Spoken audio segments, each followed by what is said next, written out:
대한민국에서 벌어지고 있는 현 상황을 자신들의 소행이라고 말하는 한 조선족의 고백을 들어보겠습니다. 내가 조선족이라는 건 그 누구도 모른다. 난 조선족 사회에서 살지를 않으니까. 아래 내가 단 댓글과 타고 가면 조선족들이 한국의 모든 여론을 조작하고 있는 걸 알게 된다. 보통 텔레그램을 쓰는데 트위터도 많이 쓴다. 이러한 게 한 1000개 정도 된다. 그냥 비밀로 하려다가 진실을 모르고 평생 살아야 하는 한국인이 안쓰러워서 밝힌다. 참고로 한국인은 전체의 약 15% 정도이고 나머지는 거의 다 조선족이다. 대다수가 한국에서 유학하고 있는 대학생들이다. 지난 대선과 지방선거 모두 우리 같은 조선족들이 이 일을 담당했다. 네이버의 베스트 댓글과 여성들 위주의 카페에 올라오는 댓글, 우리 모두의 손을 거친다. 중국 정부와 한국 민주당이 이 일을 주도하고 있는데 그들은 무슨 짓을 해도 수사받지 않을 거야. 대다수 한국인들이 코로나에 집중하고 있는 동안 중국 정부가 한국의 모든 근간 산업을 장악하기 위해 마술을 뻗치고 있다. 시선을 돌리기에 성공한 중국은 민주당 친중 정치인과 결탁하여 한국 전력을 삼킬 것이다. 마음이 많이 불편하다. 진실을 알려줄 언론이 몇 개가 되지 않기 때문이다. 내가 이 나라를 걱정하는 이유는 나는 대한민국에서 사는 국민이고 나 자신이 한국인이라고 생각하기 때문이다. 우리 모두 진실을 알 권리가 있다. 조선족도 문제지만 한국에 유학 생활하고 있는 한족 대학생들이 더 큰 문제다. 이들은 돈이 무지 많은 부자들인데 고의적으로 한국에서 유학 생활을 하고 있다. 내가 안타까워하는 것은 아무리 내가 이런 말을 해도 음모라고 생각하고 무시하는 대다수 한국인들의 정신 상태이다. 이렇게 가다간 72년의 대한민국 역사가 끝날 것이다. 중국은 미국에 대립하기 위해 반드시 한국을 자기 속국으로 만들어야 한다. 한국이 적화돼야 미국 안보에 대응하기가 쉽기 때문이다. 중국 공산당 정부는 매우 똑똑하다. 한국을 내버려두고 미국과 싸울 것 같아? 부산 미포항의 중국 제철소 건립, 전라 광양의 중국 알루미늄 공장 건립, 전기차 전량이 중국산, 심지어 한국 정부에서 중국산 전기차에 지원금도 주고 태양광 패널, 세종시 스마트시티, 중국 1대1로 지금 이 모든 게 동시다발적으로 일어나고 있는데 이게 우연이겠어? 중국은 이번에 한국 전력도 손에 넣을 것이다. 한국은 지금 극한의 위기에 놓여져 있다. 안타깝지만 한국은 스스로를 돌볼 수 없다고 생각한다. 국민이 미개하고 선동이 쉽고 그래서 조선족 댓글 부대에 의해 이리 우르르 쏠렸다가 저리로 우르르 쏠려간다. 미국이 이 모든 걸 방어하지 않으면 이 나라는 끝장이다. 지도에서 사라질 거다. 문재인 당선에 중국 공산당이 개입한 것도 사실이다. 당선시켜줬으니 중국 공산당에게 뭔가를 줘야겠지. 여태 한국에서 벌어진 일련의 사건을 기억해라. 부산 미포항 중국 제철소 건립, 전라남도 광양 중국 알루미늄 공장 기공식, 강원도에 지어지는 차이나타운, 영종도와 성도의 중국 투기 자본 허락, 세종시 스마트시티 중국 건설업체, 중국산 태양광, 중국산 전기차와 그에 따른 한국 정부 보조금, 마스크 4억 개 중국의 밀반출, 중국산 미세먼지 환경단체 입막음, 우한 폐렴 중국인 입국 무한 허용. 중국 경제가 발전하면서 그 힘이 비대해지고 이젠 미국과 헤게모니선에서 싸워 이기고 싶어 한다. 그 방식을 한반도 공산화의 키포인트를 두고 있다. 여기가 적화되면 북한과 남한이 중국 손에 들어가고 미국과 싸우기가 용이해지며 세계 패권주의에 한 발짝 더 다가가게 된다. 경제로 미국에 대항할 수단이 별로 없는 중국은 한국을 적화시켜 미국에 대항할 수단으로 삼는 거고, 문재인은 그 미끼를 물었다. 문재인은 공산주의자지만 권력 욕심이 많은 사람이라 본인이 대선 때 당선되기 위해선 중국 공산당의 개입이 필수였다는 걸 알았고, 문재인은 그 기회를 잘 활용했다. 그러나 문재인이 얻어낸 것은 있는 만큼 줘야 하는 것이었고, 그 딜이 들어간 이후로 문재인은 중국에게 모든 걸 넘겨주게 됐다. 한국의 많은 토목공사, 각종 이권 사업들이 전부 중국 기업과 얽혀 있다는 것은 이를 증명한다. 문재인은 지난 대선 때 조선족 댓글 선동 부대원들과 중국 정부의 개입으로 인해 대통령에 당선이 되었고, 그 빚 때문에 아무 소리 하지 못하고 있다. 자신이 중국과 척을 지는 순간 중국 정부에 의해 이 정권은 몰락하게 되고 문재인은 타살당하게 된다. 부정선거는 한 번도 멈춘 적이 없다.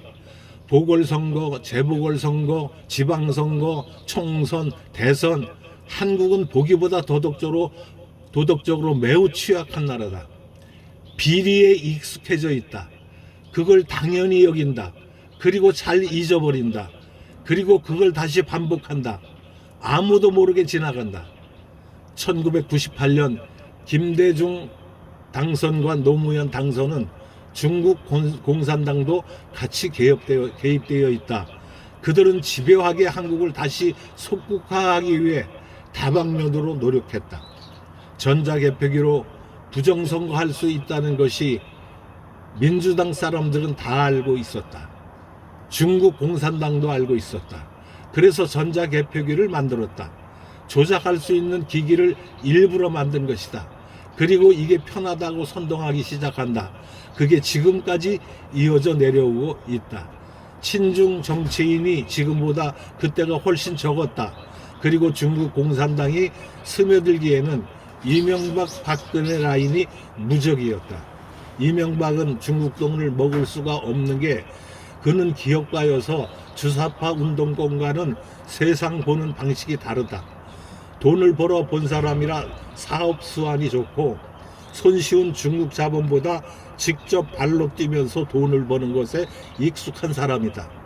박근혜는 어린 시절부터 아버지가 살아온 방식과 가치관을 잘 답습했다. 중국을 이용하되 믿지 않는다는 게 그녀의 주요 전략이었다. 그래서 중국 전승절 행사에 참가하고 사드 배치도 했다. 그런데 문재인과 현재 요직에 있는 모든 사람들은 그렇지 않다. 자기 힘으로 돈을 벌어본 적이 없다.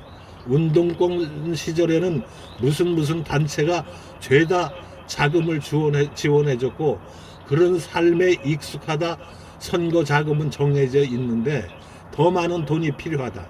한국에선 구할 수 없고 늘 하던 방식대로 돈을 지원해 줄 수 있는 단체를 찾는다. 그게 중국 공산당이다. 박근혜 때는 보수가 굉장히 살아 있었다. 좌파들을 살려놓기엔 중국 정부에 힘이 미치지 못했다. 당시에도 조선족 댓글 부대가 있었지만 그들은 졌고 보수는 이겼다. 그리고 나서 세월호 사건이 터졌다.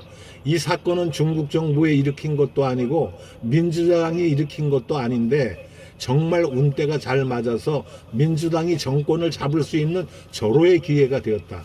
중국 정부도 이때다 싶어 민주당을 지원하기 시작한다. 그리고 태블릿 조작, 조선족 댓글이 주도하는 여론, 박근혜에 대한 실망을 느낀 한국인이 그 분출구를 조작된 여론에 몸을 내맡긴다. 조작된 태블릿 PC 사건, 판세는 기울어져 가고 막대한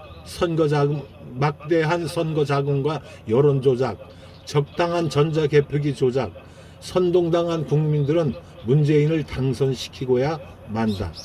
이들은 위에 두 가지 사안이 아닌 한 한국인들끼리 지지고 묻고 하든 신경 쓰지 않는다. 한국인들이 사이에서 굉장히 강한 반중 정서가 불어닥치면 그걸 잠재하기 위해 조선족 댓글 부대가 다시 투입된다. 이걸 반복한다. 24시간 조선족들로 들끓는 게 아님. 조선족들도 위에서 지시 내려서 일사불란하게 움직인다. 필요한 인재들을 적재적소에 배치하고 이쪽으로는 경력과 노하우가 많은 게 그들이다. 선동하여 바닥을 좀 다져 놓으면 거기엔 더 이상 조선족들이 머물 필요가 없다. 한국인들이 잘 따라온다. 쇠뇌당하고 선동당한 한국인들은 그걸 다른 커뮤니티에도 퍼뜨린다. 일종의 온라인상 무한폐렴 바이러스인 것이다. 보배에도 조선족들이 들어가 관리하고 있다. 조선족 댓글 부대원이 없는 커뮤니티는 단 한 곳도 존재하지 않는다. 중국은 인구가 많고 이런 쪽의 인재들이 차고 넘쳤다. 다만 그때그때 상황과 커뮤니티 흥망성쇠로 인해 버리고 다른 커뮤니티로 갈아탄다거나 이렇게 반복될 뿐이다.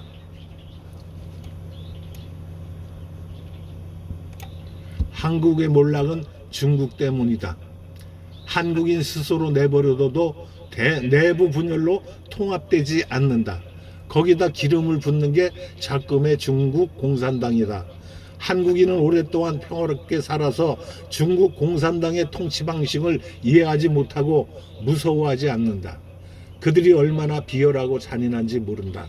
한국 여자들이 국익과 안보에 대한 개념이 부족한 것도 전쟁 없이 자란 세대들이라서 그렇다고 본다.